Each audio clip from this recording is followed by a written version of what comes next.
Hey, non-existent audience, it's me, Jaquweb. I'm back. Yay. So I'm gonna try a little experiment today. I'm a writer. I enjoy writing, but there's nowhere to really post any sort of writing, and what few sites there are suck, to put it lightly. And I wanted to share some of my work, put some stuff out there, and be made fun of by the internet. So I came up with this idea. I'm going to read aloud two short stories that I wrote. They're both only about a page long each. I wrote both of them a long while ago, actually. So let's see how this goes. As you can tell, I have no idea what I'm doing here, and I'm just kind of throwing stuff at a wall and see what sticks. And this is just one of those ideas. So let's start out with this short story that I wrote called Getting It Right. That's right, spelled with Write, not Right. You know, puns, because they're just so funny, you know? I can hear the hum of my awakening computer as my fingers begin to place on the keyboard like dancers before a recital. I'm sitting in my chair waiting, willing the computer to go faster, before my idea slips away. An idea, the spark of creation, and I had one floating around in my head, anxious to be used, to be molded into something gray and terrifying. But I can feel it fading, slipping away from my mental grasp. I need to hurry, to write it down before it entirely slips away into the dark abyss of my mind, lost forever. My computer chimes, signaling to me that it is ready. Excitement builds in my heart, threatening to explode from my chest. Scenarios flash through my mind, one after another, of how this will be received, of how many people will read this, of what they will think and say. My expectations soar higher than the arms of reality could ever possibly reach. As the program loads, words begin to come together in my mind. Words of great poetry that, when combined, will make you laugh and cry. Words that will make you think and feel. They're coming together like a puzzle, each piece clicking into place one after another, forming a beautiful picture. But with every piece I add, another fades away into the abyss. I need to hurry before it's completely engulfed. The program finishes and appears before me, a blank page ready to be filled with my thoughts and feelings. The words that have been spinning around in my mind flow down through my arms and out my fingertips as I do a flawless dance across the keyboard. A dance telling the story of love and loss, suffering and joy, dark and light. I smile as my creation comes together before me. But something's wrong. The pieces either come out bent or faded, or they just don't come out at all. What does splash upon the screen is a jumbled mess crafted from the hands of an inexperienced wannabe, desperate to make some sort of beautiful meaning out of this utterly and chaotic world. My creation, once beautiful in my mind, crumbles in my hands. I scream with rage, slamming my fist down on the keyboard, sending a jumble of letters across the screen before me.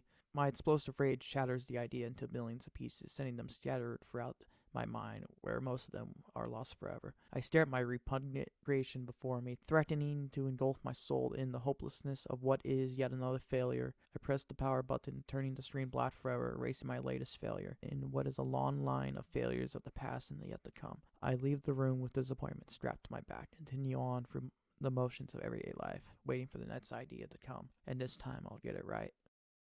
That's the end of story one. Now on to story two. It's called Richard in a Fancy Box. Here we go.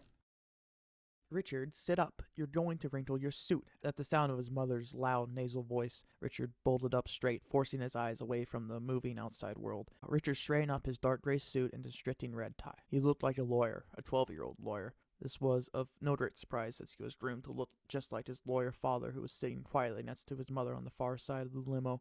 That's much better, his mother said, cooling herself off with a sparkling purple paper fan. He had seen how the movies portrayed rich people, and he thought that it fit his family perfectly, especially his mother. She was a plump woman with a cartoonishly long, pointed nose. Everything she wore was sparkly and expensive. Her purple dress was being stretched to its limit. It was probably 10 sizes too small for her. She was deluded enough to think she was the size of a supermodel. His father, on the other hand, was a small, skinny man. He was older than her by about 10 years. He attempted to hide his age with sloppily applied hair dye, but his white hair still pulled out from the artificial brown. Richard leaned back in his seat, the letters sticking to his back in the hot, musty air. Most people would give anything to have a limo, thinking that it would be so amazing. But in truth, they were not much. The car was basically one of those bracelet boxes on wheels. Sure, it was a nice looking box, but that's all it really was. It was mostly empty space. There was a couple of seats near the front, a couple in the back. The rest was just pointless, negative space in a large car. It did have its nice features such as its plush carpet, DVD player, and mini bar, all of which Richard found to be very unnecessary in a car, as they were rarely used. "Why do we have to drive through such a slum again, dear?" his mother spoke up.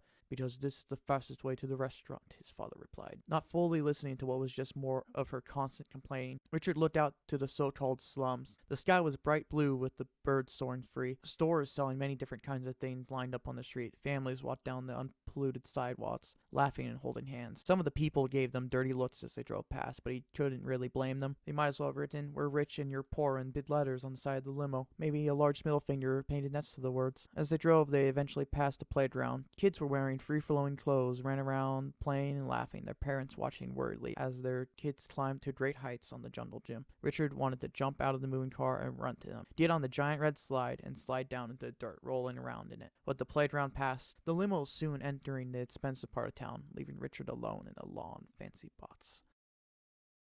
So those were two stories I wrote at some point in time.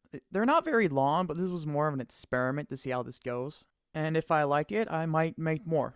I do really want to post my work, but I don't really know where to do it. And as I said, none of the sites are any good. So we're just going to do it here. And that was Jaquweb Storytime. Remember, non-existent audience, to leave your critiques and insults in the comment section below, where I will surely read them, and I will surely not cry from all the mean words I will inevitably read.